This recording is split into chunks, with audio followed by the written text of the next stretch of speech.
ৰাজ্য চৰকাৰৰ কৰ্মচাৰীসকলৰ বাবে জনাব বিচাৰিছোঁ এটা অত্যন্ত গুৰুত্বপূৰ্ণ খবৰ।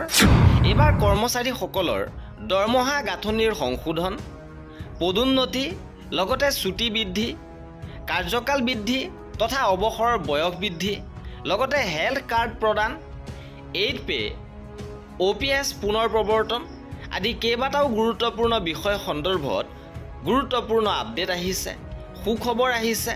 সবিশেষ আপোনালোকক জনাব বিচাৰিছোঁ। ভিডিঅ'টো প্ৰথমৰ পৰা শেষলৈকে চাই থাকিব। এইবাৰ সদৌ অসম কৰ্মচাৰী পৰিষদৰ কাৰ্যনিৰ্বাহক সভা অনুষ্ঠিত হৈ গৈছে আৰু গোলাঘাট জিলাৰ আতিথ্যত দেৱৰাজ ৰয় মহাবিদ্যালয়ৰ সভাগৃহত এই কাৰ্যনিৰ্বাহক সভা অনুষ্ঠিত হৈছে।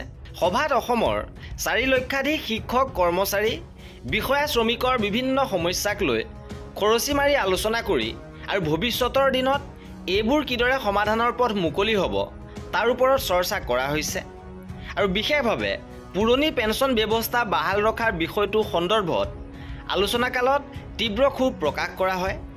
সভাই মত পোষণ কৰে যে পুৰণি পেঞ্চন ব্যৱস্থাৰ বিকল্প নাই, OPSৰ কোনো বিকল্প অসমৰ শিক্ষক কৰ্মচাৰী সমাজে মানি নলয়। চৰকাৰে NPS কিংবা UPS ব্যৱস্থা চৰকাৰী পক্ষই বিভিন্ন মাধ্যমত যিমানেই লাভজনক বুলি প্ৰচাৰ নচলাওক কিয় তাক আজিৰ সভাই প্ৰত্যাখ্যান কৰে। কেন্দ্ৰীয় চৰকাৰ নীতিৰ দোহাই দি OPS ব্যৱস্থাৰ পৰা বঞ্চিত নকৰি অসমৰ মুখ্যমন্ত্ৰীগৰাকীয়ে এই ব্যৱস্থাৰ বাটকটীয়া হ'বলৈ সভাই আহ্বান জনায়। কৰ্মজীৱনত চৰকাৰী কাম কাজত আৰু চৰকাৰৰ আঁচনিসমূহত ৰূপায়ণৰ বাবে দিনে নিশাই জীৱনৰ সকলো শক্তি সামৰ্থ্য হিয়া উজাৰি ত্যাগ কৰি কৰ্মনিবৃত্ত দিনত পেঞ্চনবিহীন হোৱাৰ ফলত পৰিয়াল তথা সমাজৰ বোজা হৈ পৰে আৰু নিজৰ লগতে পৰিয়ালৰ ভৰণ পোষণ, স্বাস্থ্য আৰু শিক্ষা আদি বিষয়ত অৱসৰকালীন দিনত আগুৱাই নিয়াত অনিশ্চয়তাৰ গৰাহলৈ ঠেলি দিয়ে। আৰু ইতিমধ্যে ৰাজ্য চৰকাৰে 2005 চনৰ আগত নিযুক্তি প্ৰক্ৰিয়া আৰম্ভ হোৱা কিন্তু নিযুক্তি 2005ৰ পাছত লাভ কৰা সকলক পুৰণি পেঞ্চন ব্যৱস্থাৰ অন্তৰ্ভুক্ত কৰা, মাষ্টাৰ ৰোল ৱৰ্কচাৰ্ছ কৰ্মচাৰীসকলক ঘৰ ভাড়া প্ৰদান কৰা, কনিষ্ঠ অভিযন্তাসকলৰ দীৰ্ঘদিন ধৰি বন্ধ হৈ থকা পদোন্নতিৰ প্ৰক্ৰিয়া মুকলি কৰাত সভাই চৰকাৰক ধন্যবাদ জনায়। আনহাতে অসমৰ শিক্ষক সমাজৰ বিভিন্ন সমস্যাসমূহ সমাধানৰ ক্ষেত্ৰত চৰকাৰৰ হুহুকা পিছলা নীতিৰে পিছুৱাই থকাত সভাই আশ্চৰ্য প্ৰকাশ কৰে।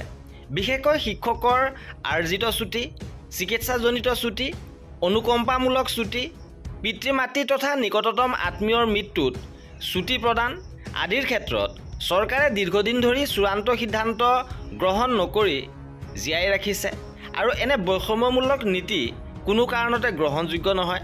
আৰু নতুনকৈ প্ৰাদেশিকৰণ কৰা শিক্ষক কৰ্মচাৰীসকলৰ নিযুক্তি যিহেতু 2005 চনৰ পূৰ্বে হৈছিল, গতিকে সেই সকলোকো OPS ব্যৱস্থাৰ অধীনত সামৰি ল'ব লাগে আৰু নতুনকৈ প্ৰাদেশিকৰণ কৰা শিক্ষক কৰ্মচাৰীসকলক পূৰ্ণ পৰ্যায়ৰ কৰ্মচাৰীসকলকো আৰ্থিক সুবিধাৰে সামৰি লওক আৰু লোকসেৱক বঁটা প্ৰদানেৰে কৰ্মচাৰীসকলক তেওঁলোকৰ ত্যাগক এইদৰে ৰাজহুৱা স্বীকৃতি প্ৰদানক সভাই চৰকাৰক ধন্যবাদ জনায়।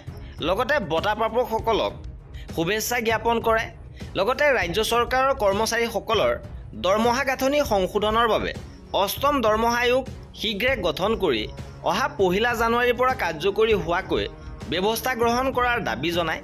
লগতে পূৰ্বৰ দৰমহা আয়োগৰ আসোঁৱাহসমূহ নিৰাময়ৰ ব্যৱস্থা কৰাৰ আহ্বান জনায়। বিনামূলীয়া নগদবিহীন চিকিৎসা বীমা আঁচনি ব্যৱস্থাৰ দাবী পুনৰ উত্থাপন কৰে। লগতে বৰ্তমানৰ মুখ্যমন্ত্ৰী লোকসেৱক আৰোগ্য যোজনাত বহিঃবিভাগৰ ব্যয় সামৰি লোৱাৰ প্ৰস্তাৱ দিয়ে। এই আঁচনিত কেছলেছ হেল্থ কাৰ্ড এপ্ৰিল মাহত প্ৰদানৰ সিদ্ধান্ত আজিও কাৰ্যকৰী নহ'ল। ৰাজ্যৰ কৰ্মচাৰীসকলৰ চাকৰিৰ কাৰ্যকাল বৃদ্ধি 62 বছৰ কৰাৰ বাবে প্ৰস্তাৱ কৰা হয় আৰু বিদ্যালয়ৰ প্ৰধান শিক্ষক নিযুক্তি, শিক্ষক কৰ্মচাৰীৰ খালী পদসমূহ পূৰণ কৰাৰ আহ্বান জনায় আৰু নতুনকৈ প্ৰাদেশিকৰণ কৰা বিদ্যালয়সমূহৰ শিক্ষক কৰ্মচাৰীসকলকো OPSৰ অধীনলৈ অনা, টিউটৰ আৰু অনা শিক্ষক কৰ্মচাৰীসকলক পূৰ্ণাংগ কৰ্মচাৰী মৰ্যাদা প্ৰদান কৰা, আগন্তুক শিক্ষক দিৱসৰ পূৰ্বে ৰাজ্যিক আৰু ৰাষ্ট্ৰীয়কৃতি শিক্ষকৰ বঁটাপ্ৰাপক শিক্ষকসকলৰ চাকৰিৰ বৃদ্ধিৰ নিৰ্দেশনা শিক্ষক দিৱসতে প্ৰদান কৰাৰ ব্যৱস্থা গ্ৰহণ কৰা লগতে পূৰ্বৰ বঁটাপ্ৰাপকসকলকো নিৰ্দেশনাসমূহ আগন্তুক শিক্ষক দিৱসতে প্ৰদানৰ আহ্বান জনায়। সদৌ অসম কৰ্মচাৰী পৰিষদৰ আগন্তুক 40 সংখ্যক বাৰ্ষিক অধিৱেশন অহা 26, 27 আৰু 28 ডিচেম্বৰত যোৰহাটত অনুষ্ঠিত হ'ব। ইপিনে সদৌ অসম কৰ্মচাৰী পৰিষদৰ নেতৃত্বত OPSৰ দাবীত 21 ছেপ্টেম্বৰত বিশাল অভিৱৰ্তনৰ সিদ্ধান্তও লোৱা হৈছে। আৰু এয়া আছিলে কৰ্মচাৰীসকলৰ বাবে আজিৰ গুৰুত্বপূৰ্ণ খবৰ। আৰু এনেধৰণৰ খা খবৰৰ বাবে আমাৰ চেনেলটো ছাবস্ক্ৰাইব কৰি ৰাখিব। ভিডিঅ'টো শেষৰলৈকে চোৱাৰ বাবে বহুত ধন্যবাদ।